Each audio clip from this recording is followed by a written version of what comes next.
Hey everyone, and welcome back to another brand new episode of The Completionist. Doom is a game that literally has terrified so many people over the years. Now I'd argue that it's not as scary as it used to be, considering that it was limited by its graphics, but back in the day, this thing ran on an IBM or a Hewlett-Packard PC and everyone played it and they were kind of terrified. People would complain that video game violence stemmed from games like Doom. So today, let's take a look at the very original Doom, considering that Doom, the 2016 reboot, comes out today.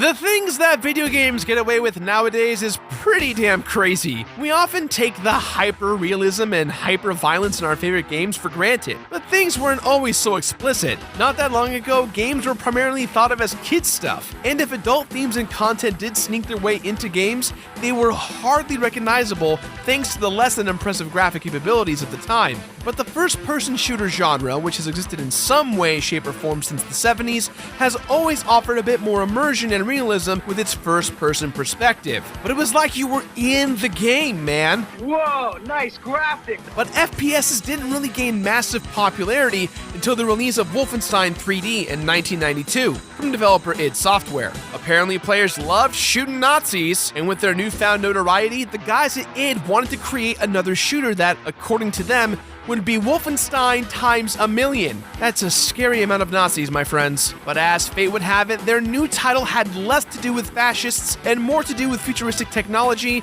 and big ol' scary-ass demons. On top of the shift in tone, the developers also wanted the new game to feature an extensive plot, multiple playable characters, and many other features. But all these lofty goals were ultimately dropped in favor of the simple and focused gameplay that would later become known as Doom. Doom's most striking features were its 3D graphics, which utilized innovative features such as full texture mapping, varying light levels, and, get this, even stereo sound. Look, I know this all sounds silly, but you have to remember that at the time, this stuff made players crap themselves in excitement. So excited that, despite the fact it was technically shareware, Doom went on to sell over 1 million copies, blasting its way into gaming history. The game was so popular upon its release in 1993 that it was estimated that Doom was installed on more computers than the new Windows 95. Damn, dude. And with its massive influence, Doom raised the bar for realism, immersion, and hardcore violence in video games. It would eventually spawn several sequels, a full feature-length film that everyone would probably rather you forget about, and most importantly, an entire genre of video games. Not to mention all the people complaining about this game in the 90s. Man, they were worried about the violence. If you've ever countered some terrorists, picked up a yearly edition of Call of Duty, or played a game of Griffball in Halo, then you have Doom to thank for it. With the now 2016 version of Doom coming out today, and the countless amounts of ports available for the entire Doom anthology at this point available everywhere, now is the perfect time to go to hell. I don't mean actually go to hell, I just mean like to visit hell, because that's the setting for Doom, but I'm not telling you guys to offensively go to hell. Ah, screw it. A lot of you guys are gonna think I'm saying it anyways. Fine, go to hell. All of you go to hell. Allow me to present a quote from John Carmack, Doom's lead programmer, that perfectly describes the game's story. Give me one moment here. Okay, story in a game is like story in a porn movie. It's expected to be there, but it's not that important. End quote. So it should come to no one's surprise at this point that Doom's narrative is almost non-existent. Almost. After starting the game, you choose your difficulty and chapter, and then you're dropped right into the thick of it. No cutscene, no narration, no text explaining the premise, just utter carnage from the get-go. There are a few screens explaining some events as you progress through the game, but at the top, you're immediately kicked right into action. But if you happen to be one of those kids who reads game manuals, then you'd know a little bit more about why you're shooting everyone in sight. Or everything, really. According to Doom's manual, players take control of an unnamed space marine who's been busted down to Mars duty for insubordination. Damn. Roasted. That's harsh. The military base in which he's stationed also houses the Union Aerospace Corporation, where scientists are conducting all kinds of cutting-edge experiments with teleportation technology in their attempts to create a portal between Mars's two moons. Phobos and Deimos. But of course, those experiments go horribly wrong, resulting in a massive portal being ripped wide open, allowing all sorts of hellish creatures to spill out like an evil piñata. You know, but with all the teleportation, interdimensional monsters, and the silent protagonist, Doom's premise is starting to sound a lot like another highly influential first-person shooter that I know of. Our nameless soldier, aka Doom Guy, is called to Phobos along with his military unit to investigate the carnage. His buddies leave him with nothing more than a pistol to protect himself before they head deep into the complex. Then, they all die within seconds. So it's up to our hero to find his way off this rock and stop the hordes of hell from running amok. And if he's lucky, he'll also find a better haircut. This is supposed to be the future, right? We can't afford better haircuts for our military men in the future. Just doesn't work out that way. Alright, it's fine. Dropping my hands of it. Ultimately, Doom's premise is a pretty good one, since it facilitates all the brutality and action we could possibly need. It may seem a big cliche today, but back in '93, cautionary tales featuring demons from another dimension were a pretty new thing. I don't know about you guys, but I appreciate the small attempts at story that are present in Doom. Sorry, Mr. Carmack, but when I'm chainsawing someone in half, it's nice to at least know why I'm doing that. They just don't make games like Doom anymore. Not first-person shooters, those are everywhere. I'm talking about games that feature the unique look that comes when you combine detailed sprite work with low-poly three-dimensional environments. The kind of game that spends virtually no time helping the player understand what's going on. Doom is a relic from a bygone era of PC gaming. And while it's not the prettiest girl at the dance, it's got the charm that persists even till today. Doom's backgrounds and environments are just as cold and as brutal as the rest of the game. Everything from the drab interiors of the Phobos base to the nightmarish hellscapes of hell seems harsh and oppressive. This dark vibe is only exacerbated by the fact that the game's few assets are repeated over and over, making you feel like you're trapped in a maze or a prison. Even the verticality of the environments refuses to change. Most of the game takes place on a super flat surface. There are some lifts and stairs here and there, but for the most part, hell can only afford a single-story home. The game's background textures do eventually begin to change as you progress, but that change happens really slowly, resulting in levels feeling really similar to one another. Satan really needs to hire a decorator here. Have there been any really good decorators that have died recently and gone to hell? There's gotta be, right?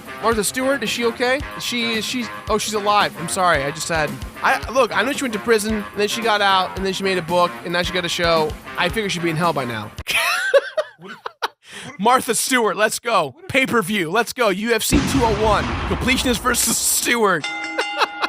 The sprite work in this game is iconic, and some of Doom's enemies have become synonymous with FPS baddies. These guys' unique animations and visceral death sprites are always cool to behold. And look, their bodies even stay on the ground after you murder them, leaving evidence of just how badass you are. Gaze upon the havoc that you have wrought. Things aren't exactly running at 60 FPS, but you know what? You don't need all that horsepower to create memorable monsters that are fun to fight, especially when their bodies are on the floor. Stay there! The music in Doom is always one of two things. It's either moody or spooky, or it's fast-paced and radical like something out of a Saban Super Sentai show. Real talk, put this track over some classic Power Rangers and tell me it doesn't work.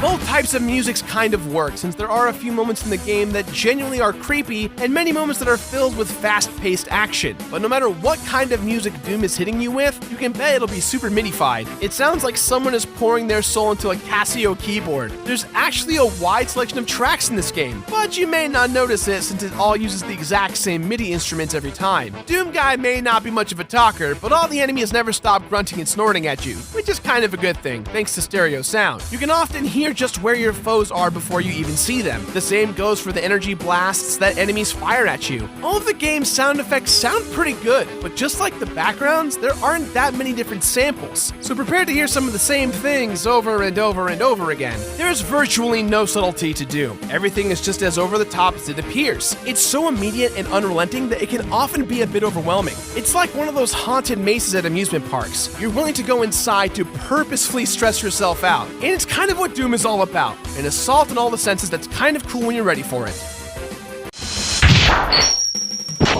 Corner cover? Hell no! Character customization? Oh, you wish! The ability to look up and down? What, you think this is a game? This is classic Doom! Doom ain't got none of that. All Doom's got is murder, brother, and plenty of it. Sure, you've got to use your brains to open some doors every now and then, but for the most part, we're spilling blood like we're getting paid for it. All the gameplay in the game is simple, and that's metal as f***.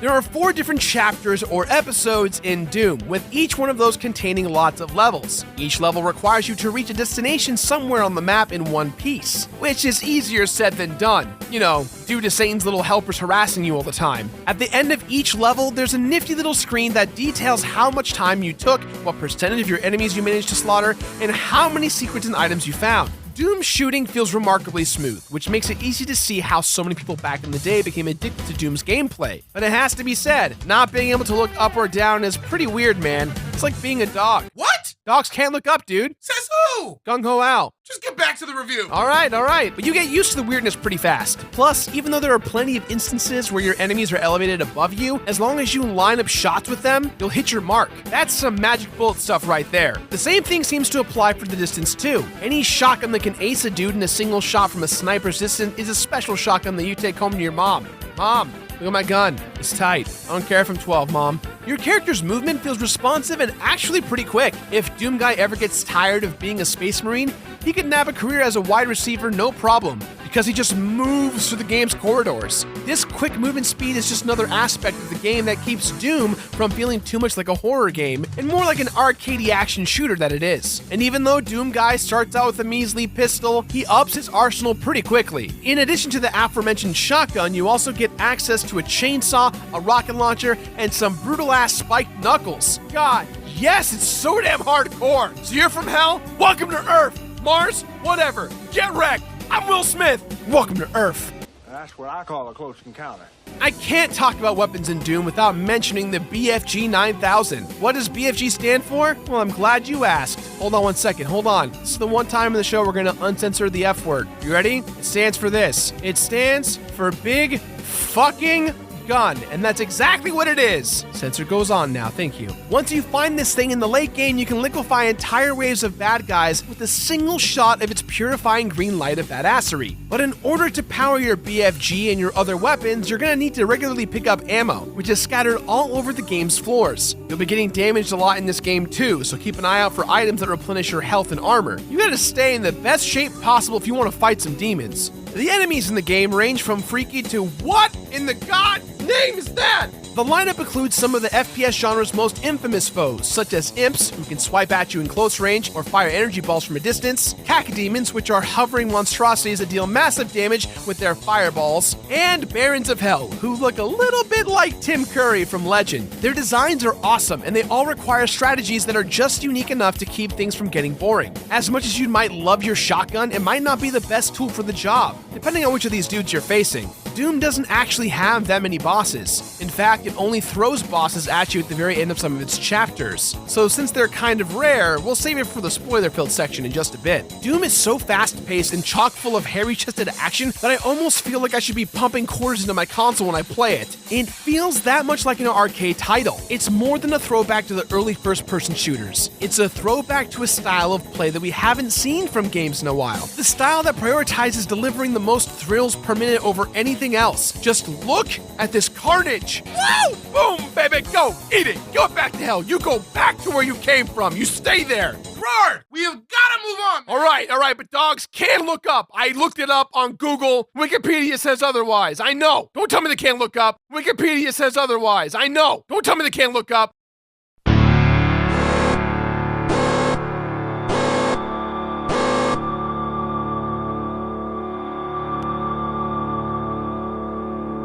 After having survived the events on Phobos Base and traveled to Deimos via interdimensional portal, the Doom Guy takes the fight directly to the enemy's doorstep, Hell itself. Not to be confused with Hell in a Cell. That's WWE's little wrestling ring. Two very different things. And after taking out the demon who orchestrated the invasion, Doom Guy uses another portal to travel all the way back to Earth.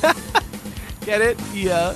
He went all the way to hell and back? This is where Doom's final chapter, Thy Flesh Consumed, begins. This chapter wasn't included in the original release of Doom, but was later added as a part of an updated version known as Ultimate Doom, aka the version we chose for this review. As a result, this final chapter's narrative is a little less fleshed out than the others, as unbelievable as that may be. Based on the look of backgrounds and locations, it's hard to tell if Thy Flesh Consume takes place in Hell or on Earth. But based on the ending of the previous chapter, the answer is probably a little bit of both. As the invasion continues, the Hell dimension begins to warp and merge with Earth. In any case, what follows are the hardest levels that Doom has to offer. After fighting through a final gauntlet of every enemy type that the game has to offer, Doom Guy is thrown into an arena that features tons of tough baddies, including another one of the game's only bosses and true final boss of the game, the Spider Mastermind. This thing looks like Krang from TMNT got fed up with barking orders at underlings and decided, you know what, screw it, I'm gonna beef up on my own. His shots will take you down very quickly, so your best bet is to keep the central pillar between the two of you to block his fire. Now, you could carefully take out all the enemies in the arena, leaving only you and Spider Mastermind for the final showdown. But since he goes down in 2 shots with a BFG, his final boss turns out to be a final joke. Yeah, that's right. If you don't want to go through the hassle of fighting this guy, just dodge the enemy's fire long enough to pop off 2 rounds and it's game over. You've been shell-shocked, Krang. Afterward, the center pillar will descend, allowing you to jump through it and end the game. The wall of text that follows explains that the Spider Mastermind must have sent some of his legions through the same portal that sent you to Earth. But unfortunately, things are looking pretty grim for the human race. The Spider Mastermind may be dead, but there are still plenty of other demons running amok on planet Earth. And what's even worse, they killed Doom Guy's pet rabbit Daisy. Aw, now you've done it, demons. If there's one thing you do not do, it's mess with a man's bunny. With the stage clearly set for the sequel, Doom Guy's gonna bring the pain. No one messes with the bunny.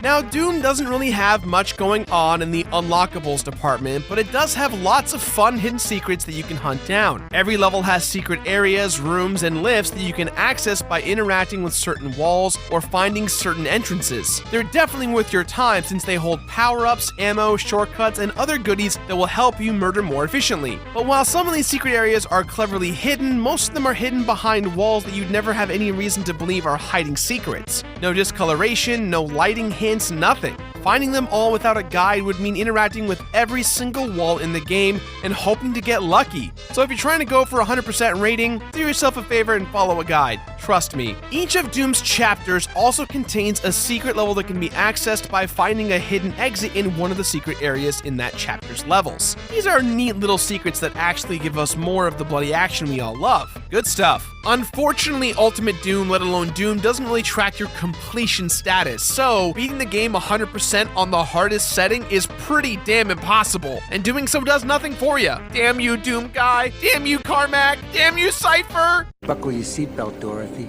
because Kansas is going bye-bye.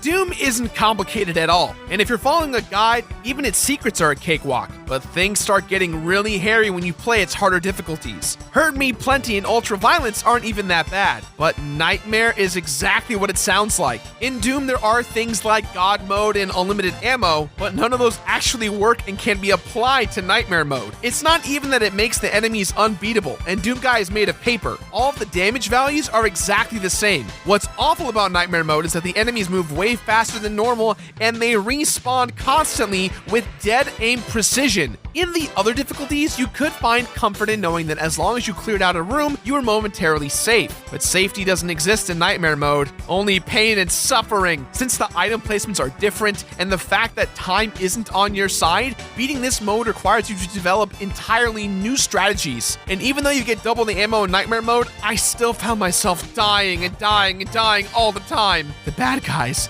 they never stop coming. In my playthrough of Doom, there were 138 deaths, 13 and a half hours of total playtime, 2 campaign playthroughs, one being on Ultraviolent and the other being Nightmare, 4 Spider Mastermind squashed, 8 chapters completed, and 1 Viking funeral for the best damn bunny a guy could ask for.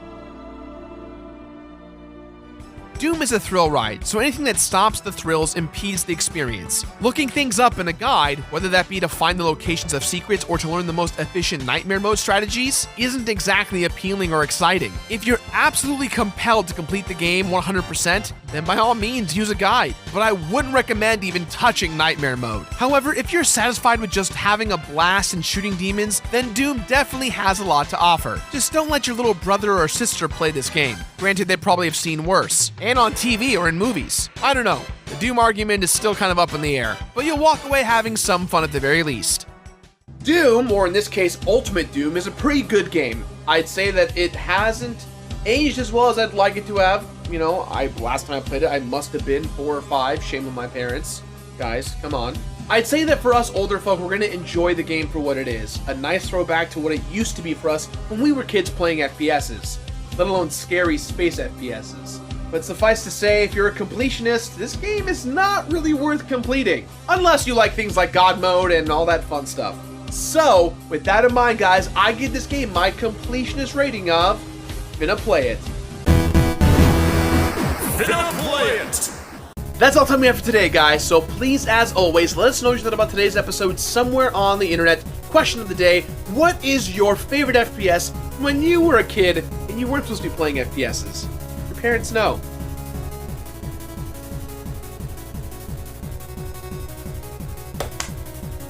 That was the hand jive. I don't know. Now, if you excuse me, let's do a montage of the best of me dying. I died a lot in this game.